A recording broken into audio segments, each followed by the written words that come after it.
प्यारे बच्चों, आज की इस वीडियो में हम सीखेंगे शून्य वाला घटाव कि शून्य वाले घटाव का सवाल कैसे किया जाता है। तो चलिए वही सीखने के लिए हम वीडियो को स्टार्ट करते हैं।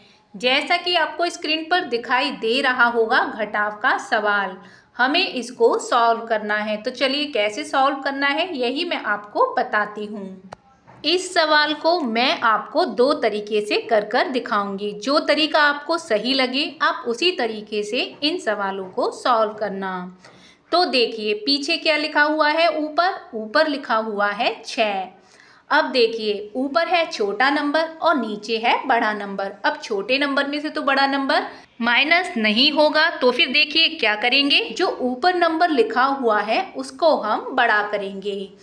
अब जो ऊपर लिखा हुआ है 6, उसके आगे क्या लिखे हुए हैं 0, तो हम 0 में से तो कैरी निकाल नहीं सकते। फिर हम इसके लिए क्या करेंगे, आपको 0 के आगे क्या दिखाई दे रहा है 8। आप हमेशा ध्यान रखिए अगर नंबरों के बीच में 0 होते हैं तो हम 0 के आगे वाले नंबर से कैरी ले लेते हैं। अब देखिए ये 8 लिखा हुआ है, हम इस 8 में से निकालते हैं एक कैरी। अब हमने 8 में से एक कैरी निकालकर 6 को दे दी, तो 6 के क्या बन गए 16 और 8 के क्या बन गए 7। क्योंकि हम 8 में से एक नंबर निकाल रहे हैं तो 8 का बन गया 7 और 6 का बन गया 16। अब देखिए 8 और 6 के बीच में जो ये 0 लगे हुए हैं ये क्या बन जाएंगे, ये बन जाएंगे 9। हमेशा ध्यान रखिए जब आप घटाव का सवाल कर रहे हैं और दो नंबरों के बीच में 0 हैं तो वो सारे 0 9 बन जाते हैं। अब देखिए यहाँ हो गए 16। अब हम 16 में से 8 का करते हैं माइनस। अब हम 16 में से 8 को घटाएंगे तो क्या आएगा, तो नीचे आएगा 8। ऊपर 0 के बन गए थे 9, तो 9 में से हम करेंगे 4 को माइनस, यानी हम 9 में से 4 को घटाएंगे। अब 9 में से 4 को हमने घटाया तो नीचे आ गया 5। अब देखिए ऊपर जो 0 लिखा था वो भी हमने कट करके क्या बना दिया 9। 9 में से 2 का माइनस करेंगे तो नीचे आएगा 7। अब आगे वाले 0 को भी हमने कट करके बना दिया था 9। 9 में से 6 घटाएंगे तो नीचे आएंगे 3।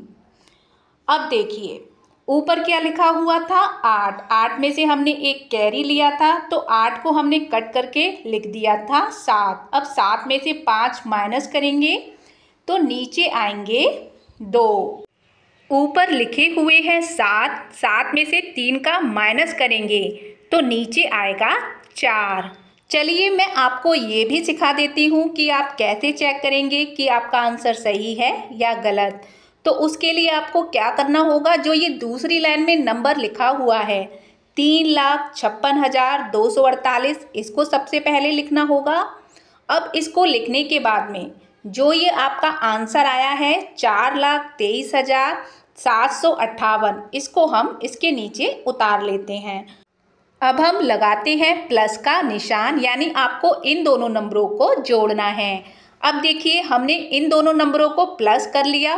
प्लस करने पर इनका आंसर क्या आया है, यानी देखिए इसका जोड़ने पे जो आंसर आया है वो, और जो ऊपर वाले सवाल में क्वेश्चन में सबसे ऊपर लिखा हुआ है वो, यानी ये दोनों नंबर अगर आपके सेम हैं तो आपका सवाल बिल्कुल सही है। चलिए अब हम इसी सवाल को दूसरे तरीके से भी सीख लेते हैं। इसी सवाल को मैंने दोबारा लिख लिया है, तो चलिए इसे दूसरे तरीके से सॉल्व करते हैं।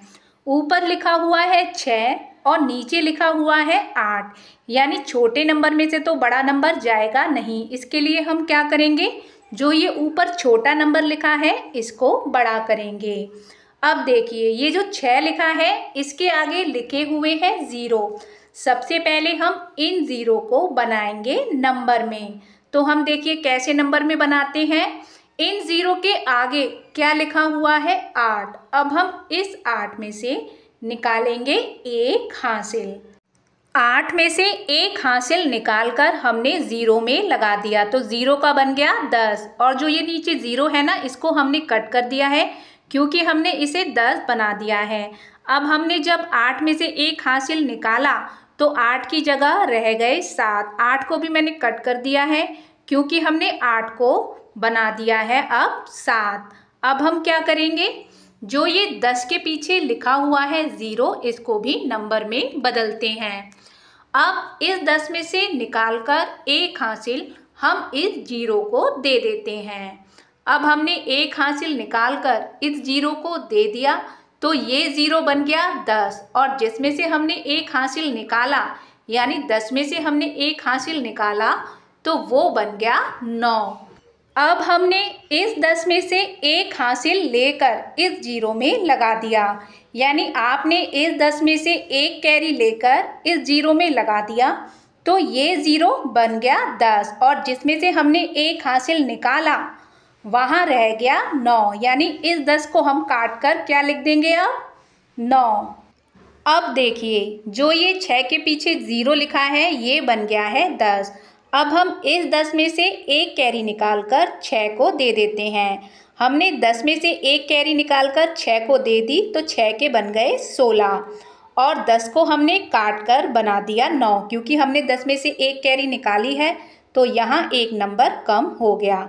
अब हम 16 में से करते हैं 8 को माइनस। 16 में से 8 का माइनस करने पर नीचे आता है 8। अब 9 में से 4 को घटाएंगे तो नीचे आएगा 5। अब 9 में से 2 को घटाने पर नीचे आता है 7। 9 में से 6 का माइनस करने पर आया 3। 7 में से 5 को घटाने पर नीचे आए 2। 7 में से 3 का माइनस करने पर नीचे आया 4। आपको जिस भी तरीके से सवाल सॉल्व करना सही लगे आप उस तरीके से सवाल को सॉल्व कर सकते हैं। आशा करती हूँ कि आपको मेरे समझाने का तरीका पसंद आया होगा।